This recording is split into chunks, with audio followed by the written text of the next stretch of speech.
नमस्ते दोस्तों, प्रस्तुत है कहानी वापसी। लेखिका उषा प्रियमवदा। चलिए सुनते हैं। गजाधर बाबू ने कमरे में जमा सामान पर एक नज़र दौड़ाई। 2 बक्स, डोलची, बाल्टी। यह डिब्बा कैसा है गणेशी? उन्होंने पूछा। गणेशी बिस्तर बांधता हुआ कुछ गर्व, कुछ दुख, कुछ लज्जा से बोला, घरवाली ने कुछ बेसन के लड्डू रख दिए हैं। कहा बाबूजी को पसंद थे। अब कहाँ हम गरीब लोग आपकी कुछ खातिर कर पाएंगे। घर जाने की खुशी में भी गजाधर बाबू ने एक विषाद का अनुभव किया, जैसे एक परिचित स्नेह आदर में सहज संसार से उनका नाता टूट रहा था। कभी कभी हम लोगों की भी खबर लेते रहिएगा, गणेशी बिस्तर में रस्सी बांधता हुआ बोला। कभी कुछ ज़रूरत हो तो लिखना गणेशी, इस अगहन तक बिटिया की शादी कर दो। गणेशी ने अंगोछे के छोर से आंखें पोंछी। अब आप लोग सहारा ना देंगे तो कौन देगा? आप यहाँ रहते तो शादी में कुछ हौसला रहता। गजाधर बाबू चलने को तैयार थे। रेलवे क्वार्टर का वह कमरा जिसमें उन्होंने कितने वर्ष बिताए थे, उनका सामान हट जाने से कुरूप और खाली खाली लग रहा था। आंगन में रोपे पौधे भी जान पहचान के लोग ले गए थे और जगह जगह मिट्टी बिखरी हुई थी। पर पत्नी, बाल बच्चों के साथ रहने की कल्पना में यह बिछोह एक दुर्बल लहर की तरह उठकर विलीन हो गया। गजाधर बाबू खुश थे, बहुत खुश। 35 साल की नौकरी के बाद वह रिटायर होकर जा रहे थे। इन वर्षों में अधिकांश समय उन्होंने अकेले रहकर काटा था। उन अकेले क्षणों में उन्होंने इसी समय की कल्पना की थी जब वह अपने परिवार के साथ रह सकेंगे।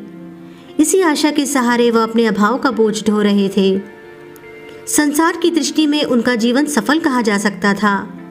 उन्होंने शहर में एक मकान बनवा लिया था। बड़े लड़के अमर और लड़की कांति की शादियां कर दी थीं। 2 बच्चे ऊंची कक्षाओं में पढ़ रहे थे। गजाधर बाबू नौकरी के कारण प्रायः छोटे स्टेशनों पर रहे और उनके बच्चे तथा पत्नी शहर में, जिससे पढ़ाई में बाधा न हो। गजाधर बाबू स्वभाव से बहुत स्नेही व्यक्ति थे और स्नेह के आकांक्षी भी। जब परिवार साथ था, ड्यूटी से लौटकर बच्चों से हंसते बोलते और पत्नी से कुछ मनोविनोद करते। उन सब के चले जाने से उनके जीवन में गहन सूनापन भर उठा। खाली क्षणों में उनसे घर में टिका न जाता। कभी प्रकृति के न होने पर भी उन्हें पत्नी की स्नेहपूर्ण बातें याद आती रहती। दोपहर में गर्मी होने पर भी 2 बजे तक आग जलाए रहती और उनके स्टेशन से वापस आने पर गरम गरम रोटियां सेकती। उनके खा चुकने और मना करने पर भी थोड़ा सा और थाली में परोस देती और बड़े प्यार से आग्रह करती। जब वह थके हारे बाहर से आते तो उनकी आहट पा वह रसोई के द्वारा आती और उनकी सल्लज आंखें मुस्कुरा उठती।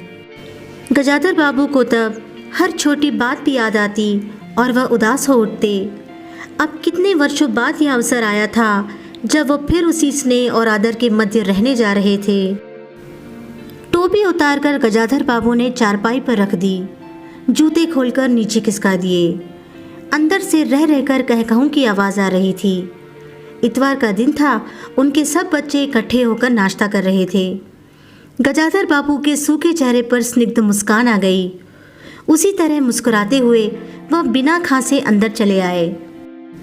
उन्होंने देखा कि नरेंद्र कमर पर हाथ रखे शायद गत रात्रि की फिल्म में देखे गए किसी नृत्य की नकल कर रहा था और बसंती हंस हंस कर दोहरी हो रही थी। अमर की बहू को अपने तन बदन, आंचल या घूंघट का कोई होश न था। वह उन्मुक्त रूप से हंस रही थी। गजाधर बाबू को देखते ही नरेंद्र धप्प से बैठ गया और चाय का प्याला उठाकर मुंह से लगा लिया। बहू को होश आया। उसने झट से माथा ढक लिया। केवल बसंती का शरीर रह रहकर हंसी दबाने के प्रयत्न में हिलता रहा। गजाधर बाबू ने मुस्कुराते हुए उन लोगों को देखा, फिर कहा, क्यों नरेंद्र, नकल हो रही थी? कुछ नहीं बाबूजी, नरेंद्र ने सिटपिटाकर कहा। गजाधर बाबू ने चाहा था कि वह भी इस मनोविनोद में भाग लेते, पर उनके आते ही जैसे सब कुंठित हो चुप हो गए। इससे उनके मन में थोड़ी सी खिन्नता उपज आई। बैठते हुए बोले, बसंती, चाय मुझे भी देना। तुम्हारी अम्मा की पूजा अभी चल रही है क्या? बसंती ने माँ की कोठरी की ओर देखा, अभी आती होंगी, और प्याले में उनके लिए चाय छानने लगी। बहू चुपचाप पहले ही चली गई थी। अब नरेंद्र भी चाय का आखिरी घूंट पीकर उठ खड़ा हुआ। केवल बसंती पिता के लिहाज में चौके में बैठी माँ की राह देखने लगी। गजाधर बाबू ने एक घूंट चाय पी, फिर कहा, बेटी चाय तो फीकी है, लाइए चीनी और डाल दूं। बसंती बोली, रहने दो, तुम्हारी अम्मा जब आएंगी तभी पी लूँगा। थोड़ी देर में उनकी पत्नी हाथ में अर्घ्य का लोटा लिए निकली और अशुद्ध स्तुति कहते हुए तुलसी में दिया। उन्हें देखते ही बसंती भी उठ गई। पत्नी ने आकर गजाधर बाबू को देखा और कहा, अरे आप अकेले बैठे हैं, ये सब कहाँ गए? गजाधर बाबू के मन में फांस सी करक उठी। अपने अपने काम में लग गए हैं, आखिर बच्चे ही हैं। पत्नी आकर चौके में बैठ गई। उन्होंने नाक भौं चढ़ाकर चारों ओर झूठे बर्तनों को देखा, फिर कहा, सारे में झूठे बर्तन पड़े हैं, इस घर में धर्म करम कुछ नहीं, पूजा करके सीधे चौके में घुसो। फिर उन्होंने नौकर को पुकारा। जब उत्तर न मिला तो एक बार और उच्च स्वर में, फिर पति की ओर देखकर बोली, बहू ने भेजा होगा बाजार, और एक लंबी सांस लेकर चुप हो गई। गजाधर बाबू बैठकर चाय और नाश्ते का इंतजार करते रहे। उन्हें अचानक ही गणेशी की याद आ गई। रोज सुबह पैसेंजर आने से पहले वह गरम गरम पूरियां और जलेबी बनाता था। गजाधर बाबू जब तक उठकर तैयार होते, उनके लिए जलेबियां और चाय लाकर रख देता था। चाय भी कितनी बढ़िया, कांच के गिलास में ऊपर तक भरी लबालब, पूरे 2.5 चम्मच चीनी और गाढ़ी मलाई। पैसेंजर भले ही रानीपुर लेट पहुंचे, गणेशी ने चाय पहुंचाने में कभी देर नहीं की। क्या मजाल कि कभी उससे कुछ कहना पड़े। पत्नी की शिकायत भरा स्वर सुन उनके विचारों में व्याघात पहुंचा। वह कह रही थी, सारा दिन इसी खिचखिच में निकल जाता है, इस गृहस्थी का धंधा पीटते पीटते उम्र बीत गई, कोई जरा हाथ भी नहीं बटाता। बहू क्या किया करती है? गजाधर बाबू ने पूछा। पड़ी रहती है। बसंती को तो फिर कहो कि कॉलेज जाना होता है। गजाधर बाबू ने जोश में आकर बसंती को आवाज़ दी। बसंती भाभी के कमरे से निकली तो गजाधर बाबू ने कहा, बसंती, आज से शाम का खाना बनाने की जिम्मेदारी तुम पर है, सुबह का भोजन तुम्हारी भाभी बनाएगी। बसंती मुंह लटकाकर बोली, बाबूजी पढ़ना भी तो होता है। गजाधर बाबू ने प्यार से समझाया, तुम सुबह पढ़ लिया करो, तुम्हारी माँ हुई बूढ़ी, उनके शरीर में अब वह शक्ति नहीं बची है। तुम हो, तुम्हारी भाभी है, दोनों को मिलकर काम में हाथ बटाना चाहिए। बसंती चुप रह गई। उसके जाने के बाद उसकी माँ ने धीरे से कहा, पढ़ने का तो बहाना है, कभी जी ही नहीं लगता। लगे कैसे? शीला से ही फुर्सत नहीं, बड़े बड़े लड़के हैं उस घर में, हर वक्त वहाँ घुसा रहना मुझे नहीं सुहाता, मना करूं तो सुनती नहीं। नाश्ता कर गजाधर बाबू बैठक में चले गए। घर छोटा था और ऐसी व्यवस्था हो चुकी थी कि उसमें गजाधर बाबू के बैठने के लिए कोई स्थान न बचा था। जैसे किसी मेहमान के लिए कुछ अस्थायी प्रबंध कर दिया जाता है, उसी प्रकार बैठक में कुर्सियों को दीवार से सटाकर बीच में गजाधर बाबू के लिए पतली सी चारपाई डाल दी गई थी। गजाधर बाबू उस कमरे में पड़े पड़े कभी कभी अनायास ही इस अस्थायित्व का अनुभव करने लगते। उन्हें याद हो आती उन रेलगाड़ियों की जो आती और थोड़ी देर रुककर किसी और लक्ष्य की ओर चली जाती। घर छोटा होने के कारण बैठक में ही अब उनका प्रबंध किया था। उनकी पत्नी के पास अंदर एक छोटा कमरा अवश्य था, पर वह एक और अचारों के मर्तबान, दाल चावल के कनस्तर और घी के डिब्बे से घिरा था। दूसरी ओर पुरानी रजाइयाँ दरियों में लिपटी और रस्सी से बंधी रखी थी। उनके पास एक बड़े टीन के बक्स में घर भर के गर्म कपड़े थे। बीच में एक अलगनी बंधी हुई थी जिस पर प्रायः बसंती के कपड़े लापरवाही से पड़े रहते थे। वह भरसक उस कमरे में नहीं जाते थे। घर का दूसरा कमरा अमर और उसकी बहू के पास था। तीसरा कमरा जो सामने की ओर था, बैठक था। गजाधर बाबू के आने से पहले उसमें अमर की ससुराल से आया बेंत की 3 कुर्सियों का सेट पड़ा था। कुर्सियों पर नीली गद्दियां और बहू के हाथों के कड़े कुशन थे। जब कभी उनकी पत्नी को कोई लंबी शिकायत करनी होती तो अपनी चटाई बैठक में डाल पड़ जाती थी। वह एक दिन चटाई लेकर आ गई। गजाधर बाबू ने घर गृहस्थी की बातें छेड़ी। वह घर का रवैया देख रहे थे। बहुत हल्के से उन्होंने कहा कि अब हाथ में पैसा कम रहेगा, कुछ खर्च कम होना चाहिए। सभी खर्च तो वाजिब हैं, किसका पेट काटूं? यही जोड़ गांठ करते करते बूढ़ी हो गई, न मन का पहना न ओढ़ा। गजाधर बाबू ने आहत विस्मित दृष्टि से पत्नी को देखा। उनसे अपनी हैसियत छिपी न थी। उनकी पत्नी तंगी का अनुभव कर उसका उल्लेख करती, यह स्वाभाविक था, लेकिन उनमें सहानुभूति का पूर्ण अभाव गजाधर बाबू को बहुत खटका। उससे अधिक राय बात की जाती कि प्रबंध कैसे हो तो उन्हें चिंता कम, संतोष अधिक होता, लेकिन उनसे तो केवल शिकायत की जाती थी, जैसे परिवार की सब परेशानियों के लिए वही जिम्मेदार थे। तुम्हें किस बात की कमी है अमर की माँ? घर में बहू है, लड़के बच्चे हैं, सिर्फ रुपए से आदमी अमीर नहीं होता। गजाधर बाबू ने कहा और कहने के साथ ही अनुभव किया, यह उनकी आंतरिक अभिव्यक्ति थी, ऐसी कि उनकी पत्नी नहीं समझ सकती। हाँ, बड़ा सुख है ना बहू से, आज रसोई करने गई है, देखो क्या होता है, कहकर पत्नी ने आंखें मूंदी और सो गई। गजाधर बाबू बैठे पत्नी को देखते रह गए। यही थी क्या उनकी पत्नी, जिसके हाथों के कोमल स्पर्श, जिसकी मुस्कान की याद में उन्होंने संपूर्ण जीवन काट दिया था। उन्हें लगा कि वह लावण्यमय युवती जीवन की राह में कहीं खो गई है और उसकी जगह आज जो स्त्री है वह उनके मन और प्राणों के लिए नितांत अपरिचिता है। गाढ़ी नींद में डूबी उनकी पत्नी का भारी सा शरीर बहुत बेडौल और कुरूप लग रहा था। चेहरा श्रीहीन और रूखा था। गजाधर बाबू देर तक निस्संग दृष्टि से पत्नी को देखते रहे और फिर लेटकर छत की ओर ताकने लगे। अंदर कुछ गिरा और उनकी पत्नी हड़बड़ाकर उठ बैठी। लो, बिल्ली ने कुछ गिरा दिया शायद, और वह अंदर भागी। थोड़ी देर में लौट कर आई तो उनका मुंह फूला हुआ था। देखा बहू को, चौका खुला छोड़ आई। बिल्ली ने दाल की पतीली गिरा दी, सभी तो खाने को हैं। तरकारी और 4 पराठे बनाने में सारा डिब्बा घी उड़ेल कर रख दिया। ज़रा सा दर्द नहीं है। कमाने वाला हाड़ तोड़े और यहाँ चीज़ें लुटे। मुझे तो मालूम था कि यह सब काम किसी के बस का नहीं है। रात का भोजन बसंती ने जानबूझकर ऐसा बनाया था कि कौर तक निगला ना जा सके।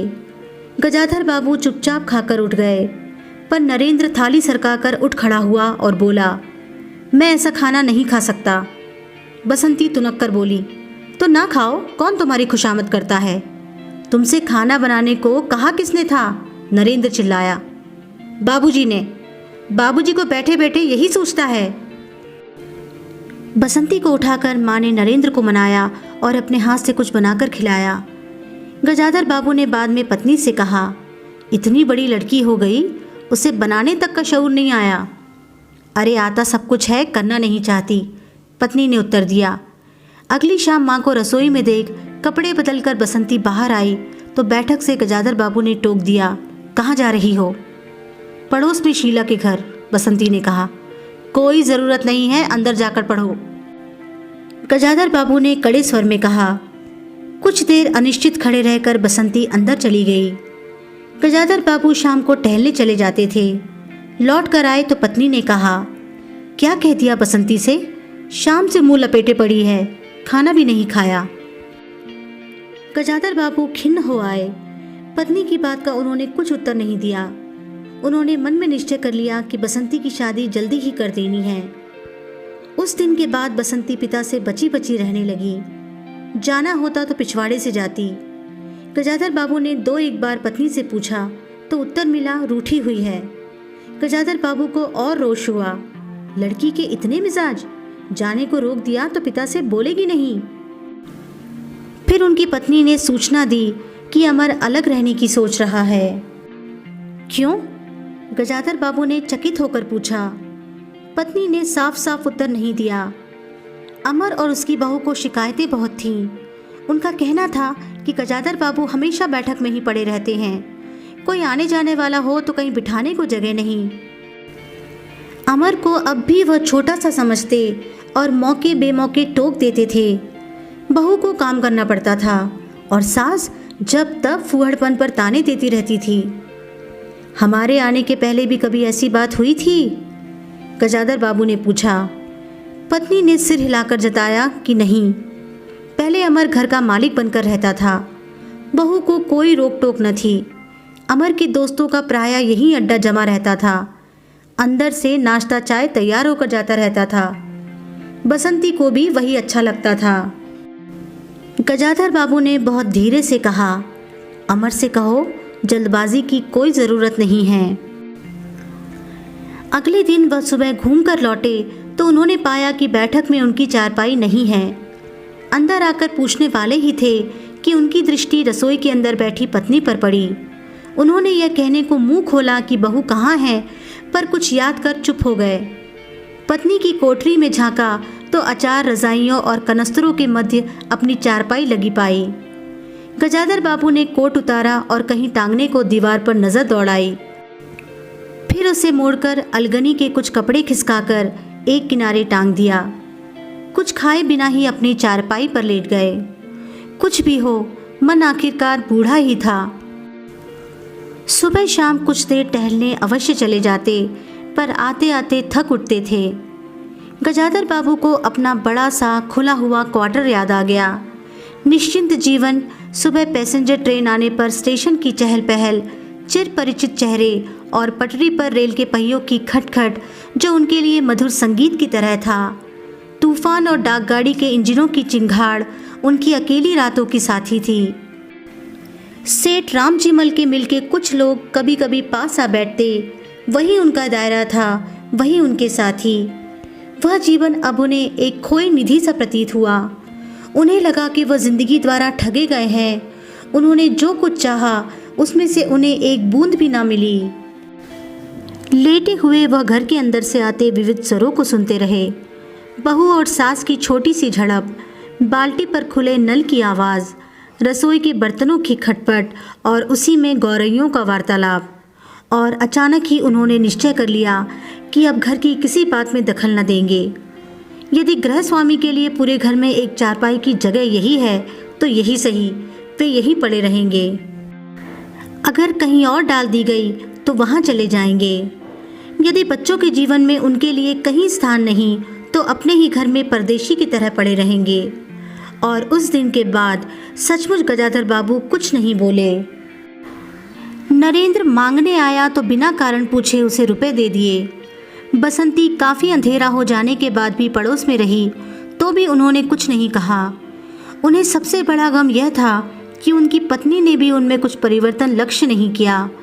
वह मन ही मन कितना भार ढो रहे हैं इससे वह अनजान ही बनी रही। बल्कि उन्हें पति के घर के मामले में हस्तक्षेप ना करने के कारण शांति ही थी।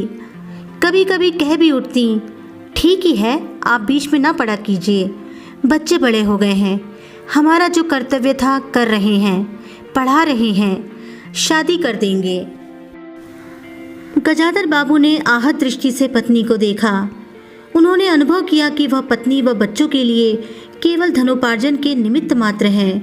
जिस व्यक्ति के अस्तित्व से पत्नी मांग में सिंदूर डालने की अधिकारी है, समाज में उसकी प्रतिष्ठा है, उसके सामने वह 2 वक्त भोजन की थाली रख देने से सारे कर्तव्यों से छुट्टी पा जाती है। वह घी और चीनी के डिब्बों में इतनी रमी हुई है कि अब वही उसकी संपूर्ण दुनिया बन गई है।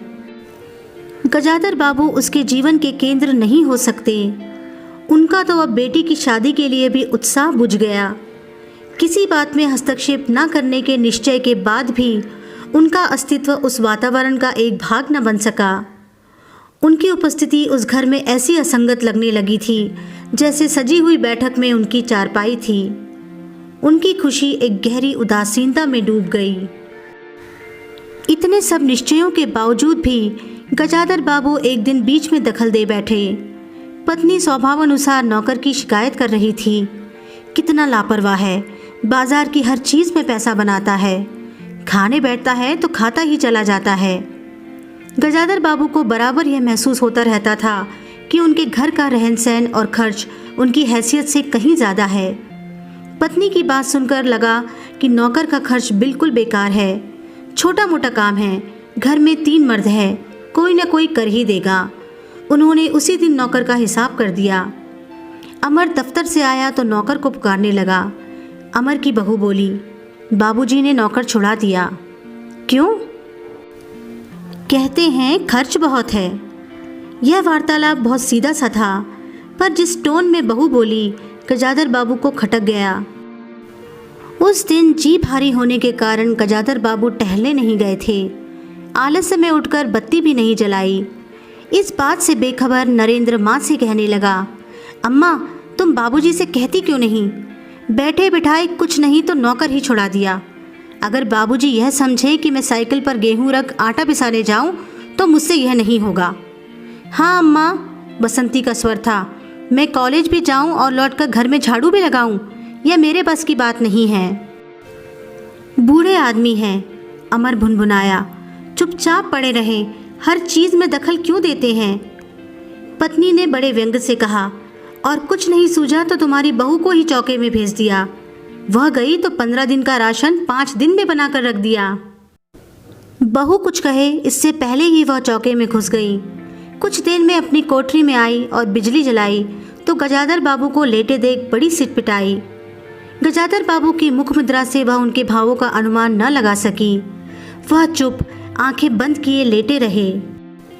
गजाधर बाबू चिट्ठी हाथ में लिए अंदर आए और पत्नी को पुकारा।